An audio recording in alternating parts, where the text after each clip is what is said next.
Hello everyone. Today we are discussing NORCET 7 practice questions. तो आज हम जो भी प्रैक्टिस क्वेश्चंस हैं NORCET 7 के लिए उनके बारे में डिस्कस करेंगे, जो कि एनक्लेक्स बेसिस हैं। ठीक है, क्वेश्चन नंबर 51 से हम स्टार्ट करते हैं। पहले हमने कुछ 50 क्वेश्चन डिस्कस कर चुके हैं। So question number 51 is gravida second para 0 is admitted to the labor and delivery unit। ठीक है, लेबर एंड डिलीवरी यूनिट में एडमिट है। ग्रेविडा क्या है? 2 है और parity 0। The doctors perform an amniotomy. Doctor ने क्या परफॉर्म किया है? Amniotomy. Which observation would the nurse expect to make after the amniotomy. तो एम्नियोटोमी के बाद में कौन सा ऑब्जर्वेशन जो है नर्स एक्सपेक्ट करेगी कि ये हो सकता है? सो ऑप्शन ए है fetal heart tone 160 beat per minute. Option B है moderate amount of straw coloured fluid. Option सी है a small amount of greenish fluid and option D है a small segment of the umbilical cord. अब जैसे ही एम्नियोटोमी किया है, एम्नियोटोमी क्या है? जैसे कि एम्नियोटिक फ्लूइड है जो वो एम्नियोटिक फ्लूइड को हमने क्या किया है? पेनिट्रेट करके एम्नियोटिक फ्लूइड को बाहर निकाला है। मींस एम्नियोटोमी का मतलब क्या है? Artificial rupture of the membrane. ठीक है, ओटोमी आता है। ओटोमी इसमें मतलब होता है कट लगाना। स्टोमी आता है। स्टोमी मतलब होता है एक ओपनिंग बनाना, होल बनाना। ठीक है, जैसे ट्रेकियोस्टोमी। ऐसे ही एक्टोमी, एक्टोमी का मतलब होता है कट एंड रिमूव। अब यहाँ पे देखिएगा ग्रेविडा है, एक वर्ड है ग्रेविडा, एक वर्ड है पैरा। तो ग्रेविडा कितनी है? 2 है और पैरा कितनी है? 0 है। यहाँ से भी क्वेश्चन आ सकता है, यानी कि GTPAL पूछ सकता है। ठीक है, GTPAL पूछ सकता है, इस टाइप का भी क्वेश्चन आ सकता है। लेकिन हमें यहाँ पूछा है कि जैसे ही हमने एम्नियोटोमी किया है तो किस टाइप का नॉर्मल फाइंडिंग्स यहाँ पे मिलेगी। तो जो एम्नियोटिक फ्लूइड होता है, एम्नियोटिक फ्लूइड जैसे एम्नियोटोमी करेंगे तो क्या निकलेगा? एम्नियोटिक फ्लूइड निकलेगा। अब एम्नियोटिक फ्लूइड की नॉर्मल फाइंडिंग क्या रहेगी इनमें से देखेंगे। हम यहाँ पे देखिएगा फीटल हार्ट रेट जो है 160 है, तो ये क्या है? ज़्यादा है। ठीक है, ये ज़्यादा है ना, तो ये नहीं होगा। इसके अलावा जो कलर है वो कैसा होना चाहिए? Moderate amount of straw coloured fluid. Straw coloured, तो ये नॉर्मल फाउंडिंग होती है ना। एम्नियोटिक फ्लूइड का जो कलर होता है नॉर्मल कैसा होता है? कलरलेस आ जाता है या फिर स्ट्रो कलर होता है। तो ये क्या है? नॉर्मल कलर होता है एम्नियोटिक फ्लूइड का। तो ये नॉर्मल फाइंडिंग है। Amount of the greenish fluid, यदि वो ग्रीनिश कलर का दिखाई दे रहा है, इसका मतलब है उसके अंदर क्या है? यानी कि मेकोनियम स्टेंट हो गया है वो। ठीक, ये एबनॉर्मल है। ये क्या है? एबनॉर्मल। यहाँ पे जो आंसर रहेगा वहाँ आपका क्या रहेगा? ऑप्शन बी रहेगा। लेकिन अब मैं बता देता हूँ कि इनका जो एबनॉर्मल कलर का क्या है वो। तो एम्नियोटिक फ्लूइड जो होता है, जैसे यदि ग्रीनिश कलर का है, वो ग्रीनिश का है, इसका मतलब क्या है? उसमें मेकोनियम स्टेन हो गया है। यानी कि मेकोनियम क्या होता है? फर्स्ट स्टूल जो होता है, फर्स्ट स्टूल जो होता है, ये कितनी देर में पास हो जाना चाहिए? 24 आवर्स में से लेके 48 आवर्स तक। यदि 48 आवर्स तक नहीं हो रहा है, इसका मतलब क्या हो सकता है? उसके अंदर सिर स्प्रंग डिजीज हो सकती है। ठीक है, कंजेनाइटल मेगाकोलोन। इसके अलावा नेक्स्ट है small segment of the umbilical cord. यदि अम्बिलिकल कॉर्ड का थोड़ा पार्ट निकला हुआ है, इसको क्या कहेंगे हम? Cord prolapse. Cord prolapse. तो ये भी नॉर्मल फाइंडिंग नहीं है। ठीक है, इसके अलावा देखिएगा इसका फ्लूइड का कलर, यदि एम्नियोटिक फ्लूइड का कलर गोल्डन कलर का है, गोल्डन कलर का है, तो उसको बोलेंगे हम RH इनकॉम्पेटिबिलिटी। गोल्डन कलर का है तो क्या बोलेंगे? RH incompatibility. ठीक है, यदि सैफरॉन कलर का है, सैफरॉन कलर का है, सैफरॉन कलर का है तो पोस्ट मैच्योरिटी। Post maturity. एक और है टोबैको कलर। यदि टोबैको कलर रहेगा तो एम्नियोटिक फ्लूइड का कलर टोबैको कलर रहेगा, तो इसका मतलब क्या इंडिकेट करेगा? Intrauterine death. ठीक है, तो ये भी आप यहाँ से भी आ सकता है क्वेश्चन। नेक्स्ट क्वेश्चन देखिए, question number 52, the client is admitted to the unit, vaginal exam reveals that she is 3 centimetre dilated. ठीक है, which of the following statement would the nurse expect to her to make, तो कौन सा statement जो है expect करेगी? Option A, I cannot decide what to the name of the baby. Option B, it feels good to push with each contraction. Option C, don't touch me, I am trying to concentrate. And option D, when can I get my epidural? अब यहाँ पे हमने देखा है कि जो vaginal examination किया है तो सर्विक्स का डायलेशन कितना है? 3 सेंटीमीटर, 3 सेंटीमीटर डायलेशन है। तो ये कौन सी स्टेज में आते हैं?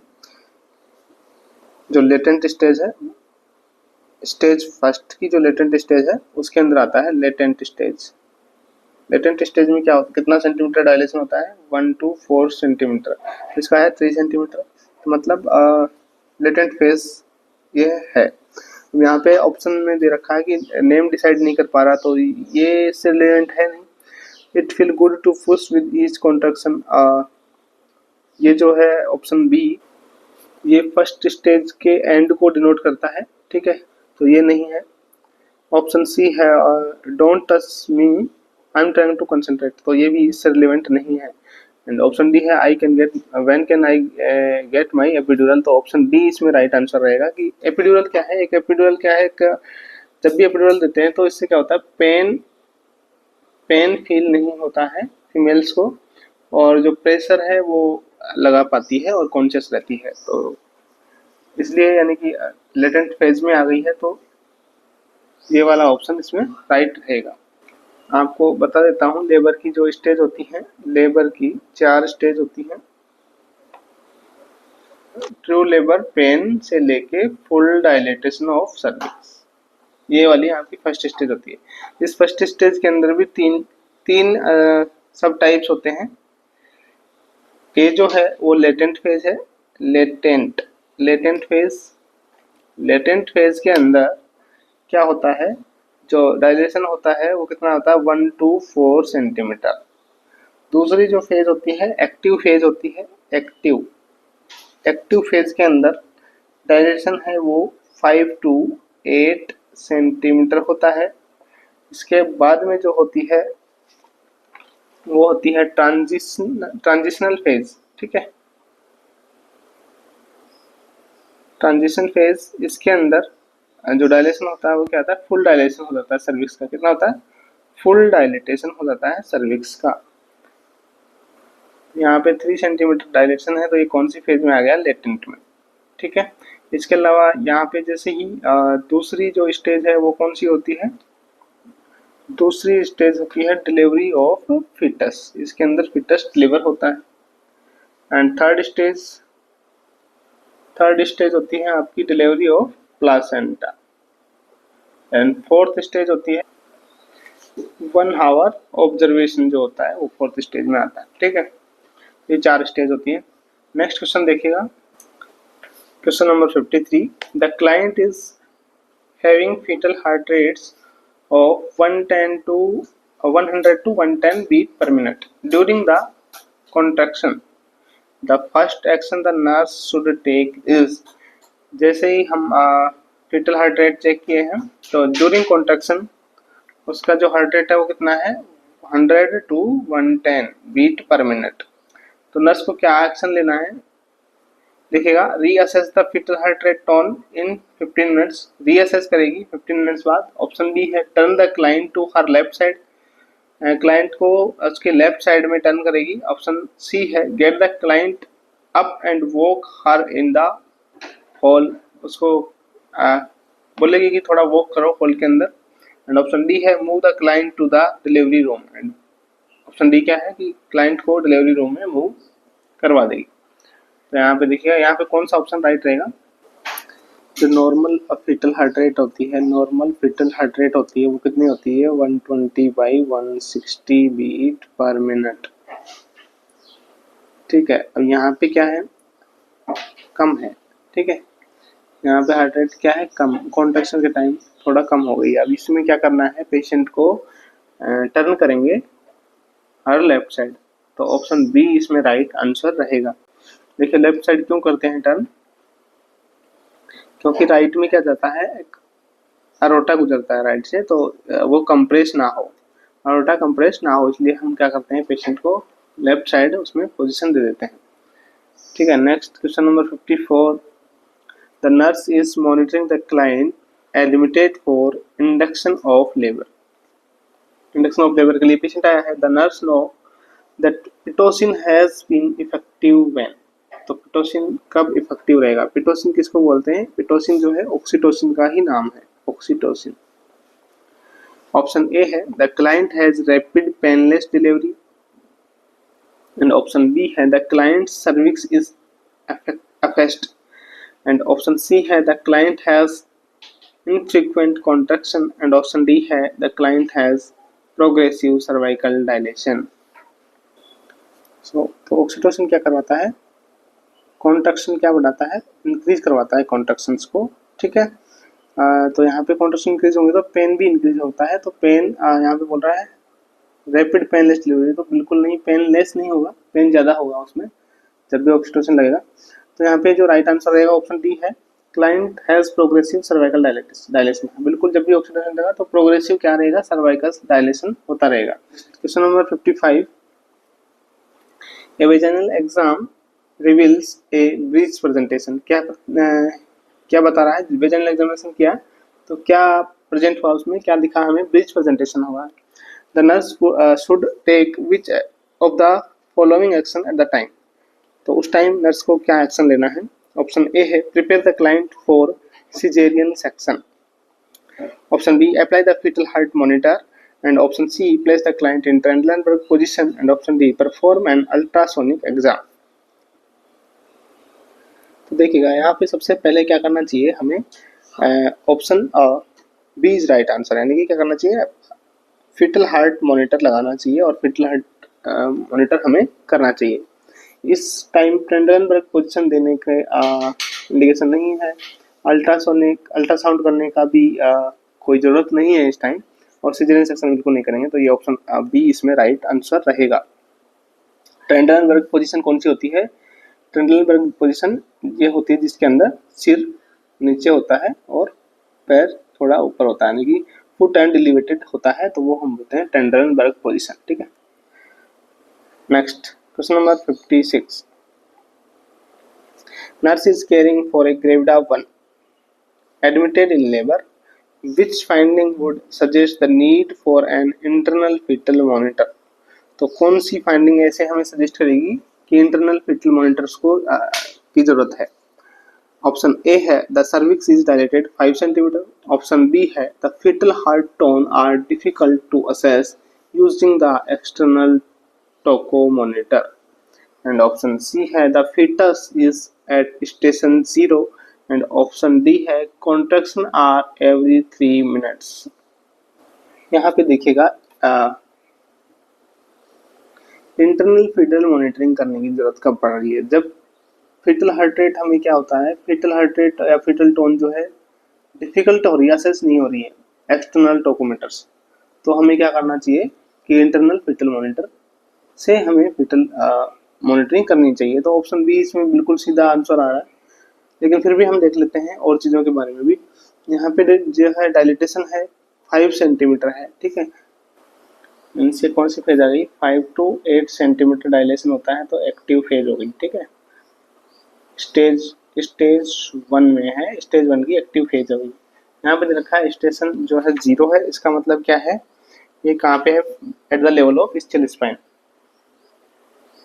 स्केल स्पाइन पे लेवल पे है, और कॉन्ट्रैक्शन एवरी 3 मिनट्स में है। तो ये देखेंगे ये सब ये सारे इंडिकेशंस नहीं हैं किसके, इंटरनल फीटल मॉनिटरिंग के। इंटरनल फीटल मॉनिटरिंग तभी की जाती है जब बाहर से यदि हमें फीटल हार्ट मॉनिटरिंग नहीं हो पा रही है, तो तभी हमें इंटरनल मॉनिटरिंग करनी, और फीटल क्या है, फीटल डिस्ट्रेस हो रहा है, तो इन्हीं कंडीशन में हमें इंटरनल फीटल मॉनिटरिंग करनी है। नेक्स्ट देखिएगा question number 57। Which nursing diagnosis is most appropriate for the client as she completes the latent phase of labor? तो कौन सा जो नर्सिंग डायग्नोसिस है मोस्ट अप्रोप्रिएट है किसके लिए कि क्लाइंट ने latent phase of labour complete कर ली है। ठीक है, अब ये ऑप्शन देखिएगा, ए है impaired gas exchange related to hyperventilation, option B है alteration in oxygen perfusion related to maternal position, option सी है impaired physical mobility related to fetal monitoring equipments, and option D है potential fluid volume deficit related to decreased fluid intake। सो देखिएगा इसमें हमें सबसे पहले latent phase जो होती है, लेटेंट फेज कौन सी होती है, स्टेज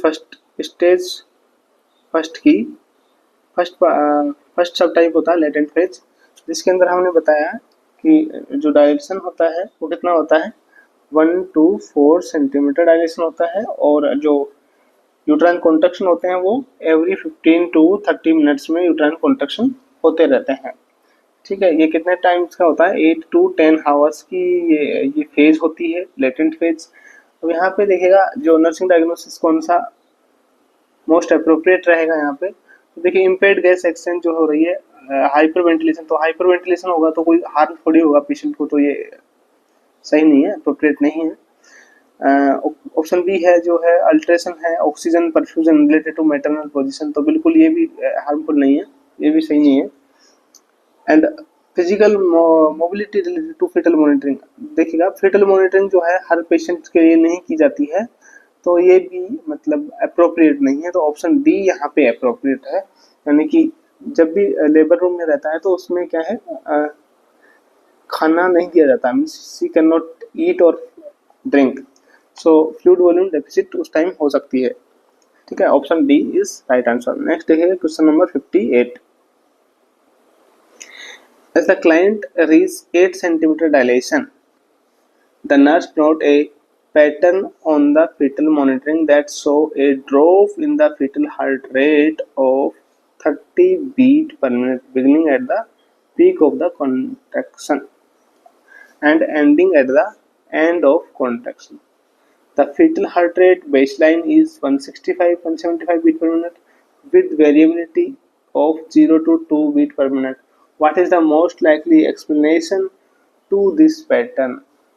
Option A है the baby is asleep, and option B है the umbilical cord is compressed, and option C है there is a vagal response, option D है there is uteroplacental insufficiency। अब यहाँ पे देखिएगा जो fetal heart rate है बेस लाइन कितनी है 165 to 175, लेकिन जो है ड्रॉप हो जाती है, fetal heart rate कितनी ड्रॉप होती है 30 beat per minute during contraction, यानी 30 बीट पर मिनट कम हो जाती है जब पीक होता है कॉन्ट्रैक्शन का तब, एंड कॉन्ट्रैक्शन खत्म होता है तब वापस बंद होती है, यानी कि 30 बीट पर मिनट कम हो जाती है ड्यूरिंग कॉन्ट्रैक्शन, और उसका जो डायरेक्शन होता है वो कितना है 8 सेंटीमीटर डायरेक्शन है। यानी कौन सी फेज आ गई, एक्टिव फेज हो गई, एक्टिव फेज है। वेरिएबिलिटी जो है 0 to 2 बीट पर मिनट्स का वेरिएबल हमें देखने को मिल रहा है, तो इसमें क्या एक्सप्लेनेशन है इस पैटर्न्स के लिए, तो ये क्या इंडिकेट करेगा, एक टाइप का क्या है डीएसेलरेशन है, क्या है डीसेलेरेशन। तो ये किसकी वजह से होता है, इस टाइप का जो डिसलेशन है is caused by uteroplacental lack of oxygen, uteroplacental lack of oxygen, इसकी वजह से होता है, तो ऑप्शन डी इसमें राइट आंसर रहेगा, यूटेरोप्लासेंटल इनसफिशिएंसी की वजह से होता है। इसके अंदर जो है इसमें कौन सा वेरिएबल डिसलेशन मिलेगा, इसके अंदर वेरिएबल डिसलेशन मिलेगा, और ये गलत है क्योंकि स्लीप के टाइम सेट डिसलेशन नहीं मिलता है। ठीक है, तो option D is right answer. Next देखिए question number 59। The nurse note variable deceleration, कौन सा वेरिएबल डिसलेशन है, on the fetal monitor strip the most appropriate initial action would be to, तो क्या इनिशियल एक्शन रहेगा, ऑप्शन ए है notify her doctors, option B है document the finding, option C reposition the client, and option D readjust the monitor। तो यहाँ पे देखिएगा तो यहाँ पे option C is right answer, reposition the client. तो रिपोजिशनिंग करेंगे क्योंकि ये वेरिएबल डिस्क्रिप्शन किसकी वजह से हो सकता है कि अम्बिलिकल कॉर्ड कंप्रेस हो सकती है, उसकी वजह से ये वेरिएबल डिस्क्रिप्शन हो सकता है। तो हमें उसको रिपोजिशन करना है ताकि वो कंप्रेस ना हो। यहाँ पे डॉक्यूमेंट फाइंडिंग, नोटिफाई डॉक्टर्स, ये इनिशियल एक्शंस नहीं है। सो राइट आंसर ऑप्शन सी है। नेक्स्ट देखिएगा question number 60। Which of the following is the characteristics of a reassuring fetal heart rate pattern? Option A है fetal heart rate 170 to 180 beat per minute. Option B है baseline variability 25 to 35 beat per minute. And option सी है ominous periodic changes। And option D है acceleration of fetal heart rate with fetal movement। यहाँ पे देखिएगा जो option D है इसमें right answer रहेगा acceleration of fetal heart rate with fetal movement। तो एक नॉर्मल फाइंडिंग होती है, जैसे ही फीटल मूवमेंट होता है तो एक्सेलरेशन होता है फीटल हार्ट रेट के अंदर।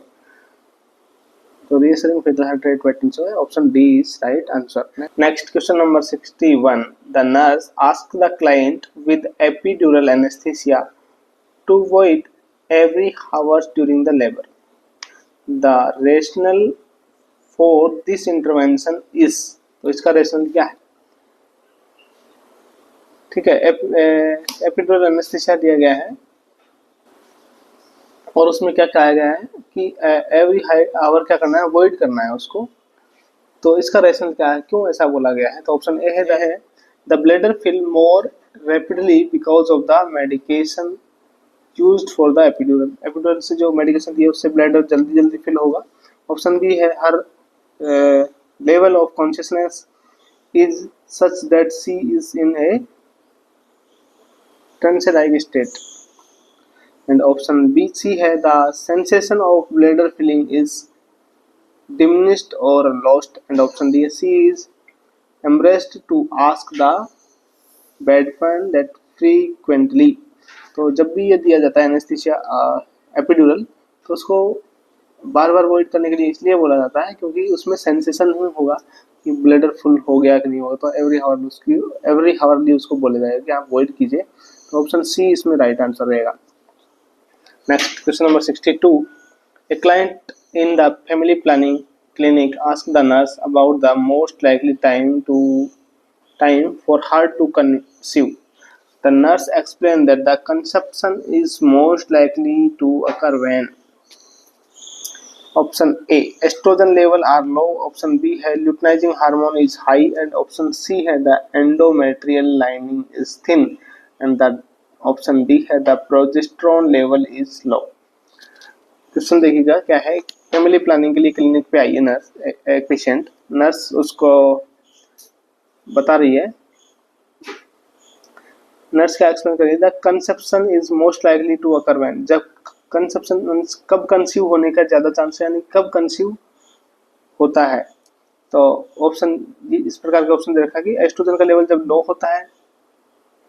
ऑप्शन बी दे रखा है ल्यूटिनाइजिंग हार्मोन जब हाई हो जाता है, या फिर एंडोमेट्रियल लाइनिंग जाती थिन हो जाती है और प्रोजेस्टेरोन लेवल का लो होता है।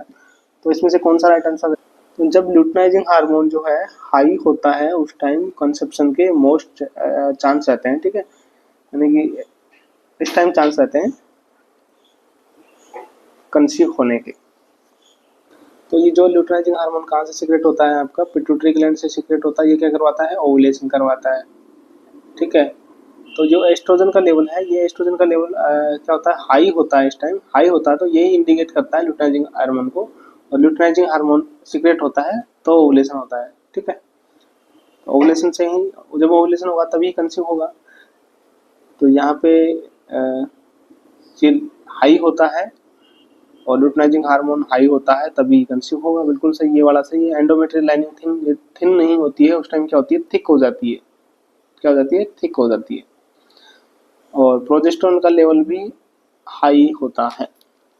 सो इसमें जो राइट आंसर है ऑप्शन बी है। नेक्स्ट है क्वेश्चन नंबर 63।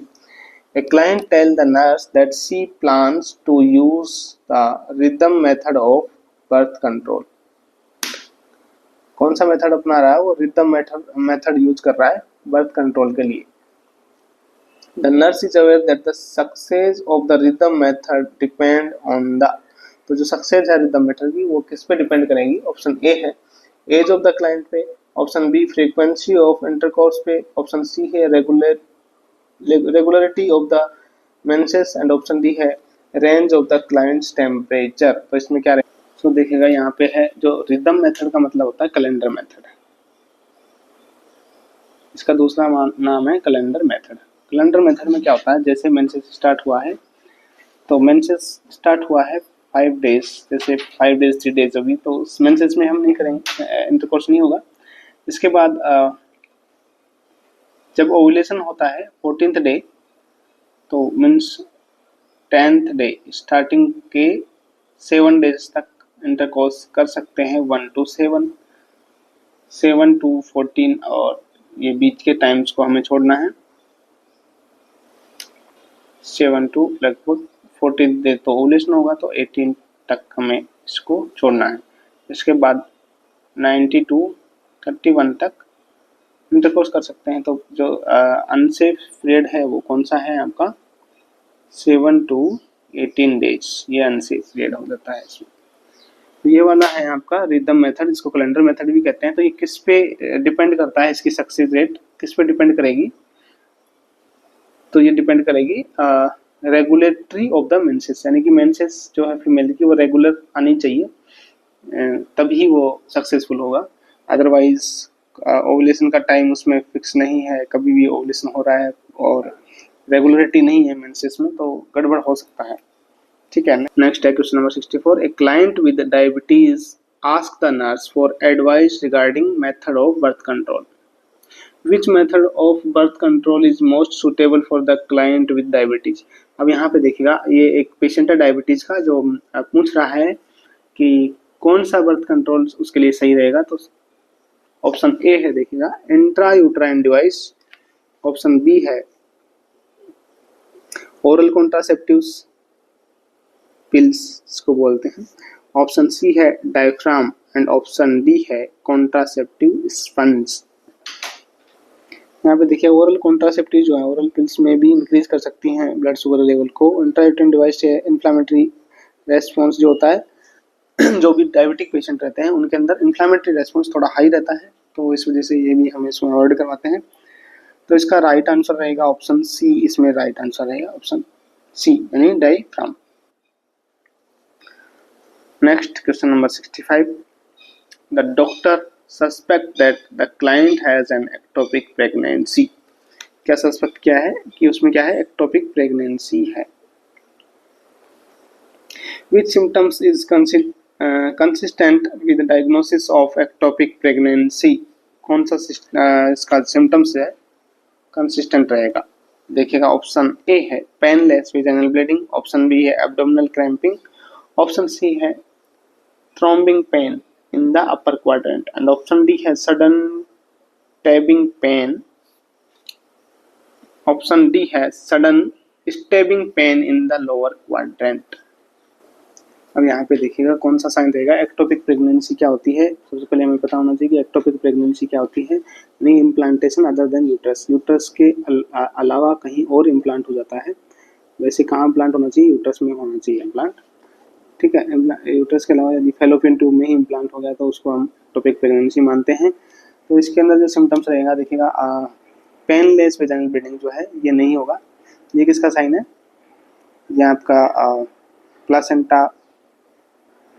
प्लासेंटा प्रीविया का साइन है,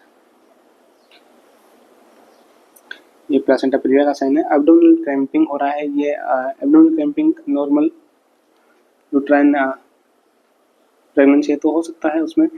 इसके अलावा देखिएगा यहाँ पे जो मेन साइन है सडन स्टेमिंग पेन होता है लोअर क्वाड्रेंट में, तो ऑप्शन बी राइट आंसर है। बिल्कुल लोअर क्वाड्रेंट के अंदर जो पेन होता है सडन और स्टेमिंग पेन होता है एक्टोपिक प्रेगनेंसी के अंदर। थ्रोम्बिंग पेन है अपर क्वाड्रेंट, तो ये स्पेसिफाई नहीं है, किसी और रीजन से हो सकता है क्योंकि इसमें क्या आ रहा है? अपर क्वाड्रेंट आ रहा है।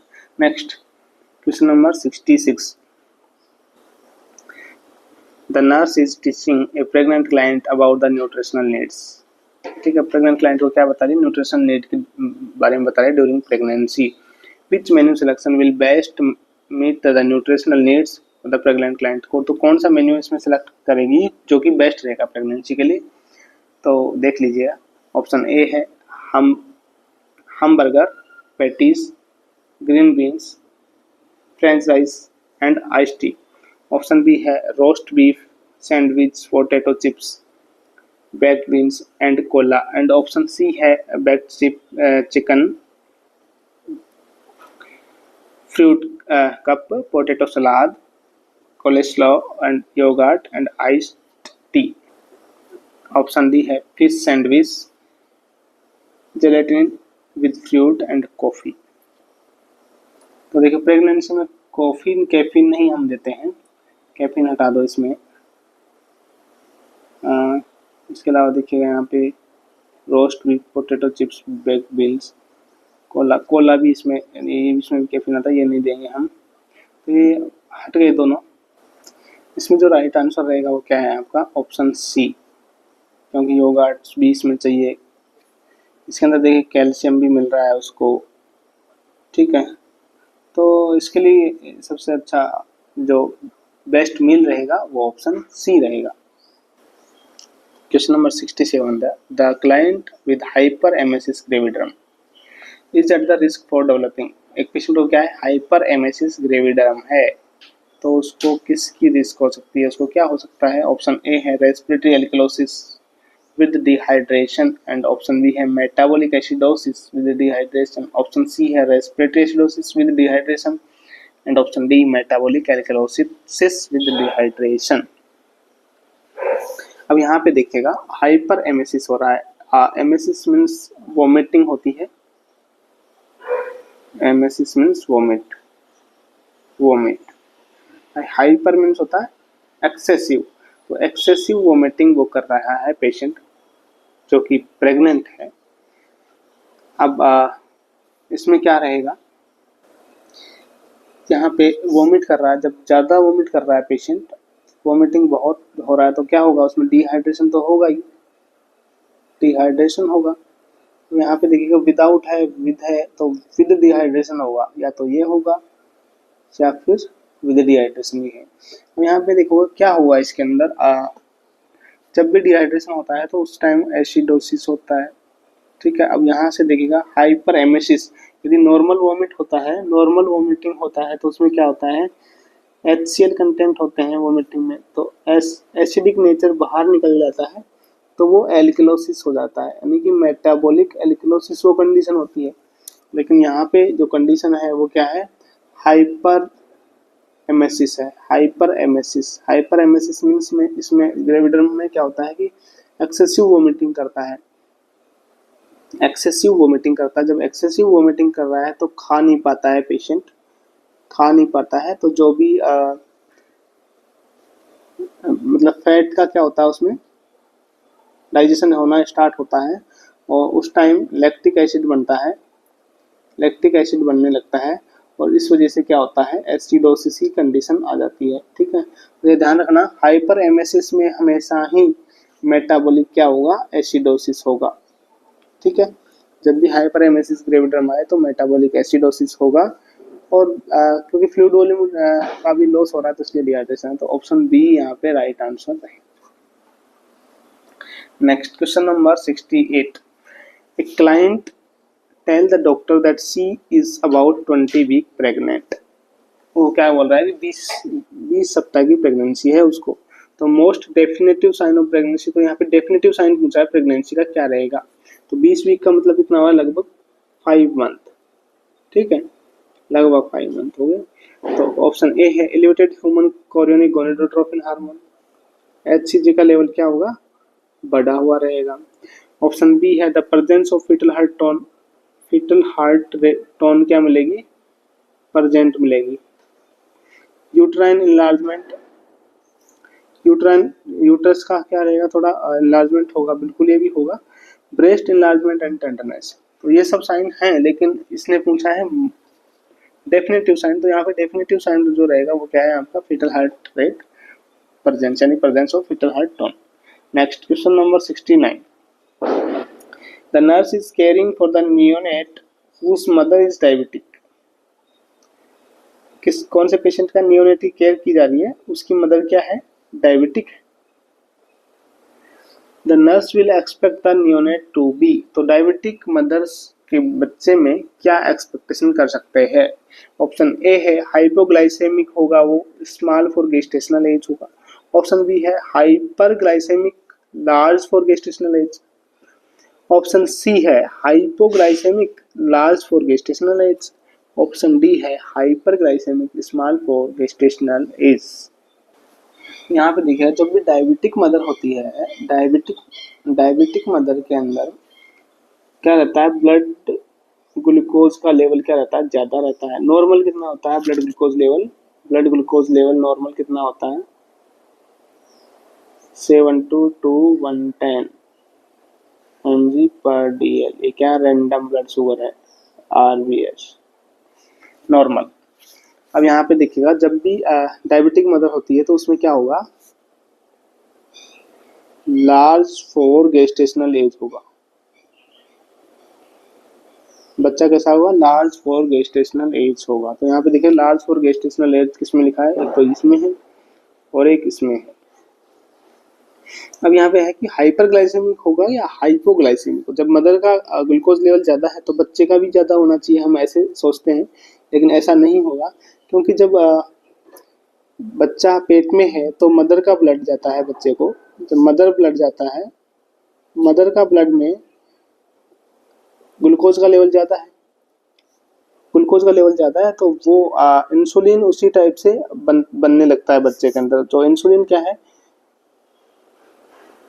इसको एडजस्ट करने के लिए ज़्यादा बनता है बच्चे में। अब जैसे ही बच्चा डिलीवर हो गया है, उसमें इंसुलिन तो ज़्यादा है लेकिन ग्लूकोज कम हो जाता है, क्योंकि वो मदर से नहीं आ रहा है। इसलिए क्या होगा, ग्लूकोज का लेवल, ये इंसुलिन उसको और शिफ्ट कर देता है ज़्यादा है तो ग्लूकोज का लेवल क्या होगा, हाइपोग्लाइसेमिक उसमें रहेगा। ठीक है, हाइपोग्लाइसेमिक रहेगा, क्योंकि ग्लूकोज तो मदर से आ रहा था पहले, मदर है ना डायबिटिक, मदर से ग्लूकोज इधर आ रहा था, इसलिए उसमें क्या मिलेगा आपको, हाइपोग्लाइसेमिक मिलेगा। ठीक है, तो option C is right answer. ध्यान रखना कि मदर डायबिटिक है तो बच्चे के अंदर ग्लूकोज का लेवल क्या मिलेगा, हाइपो मिलेगा, वो हाइपोग्लाइसेमिक, और लार्ज फॉर गेस्टेशनल एज मिलेगा। Thank you for watching the video. Next part हम जल्दी ही अपलोड करते हैं, और आप कमेंट करके बताइएगा वीडियो कैसा लगा।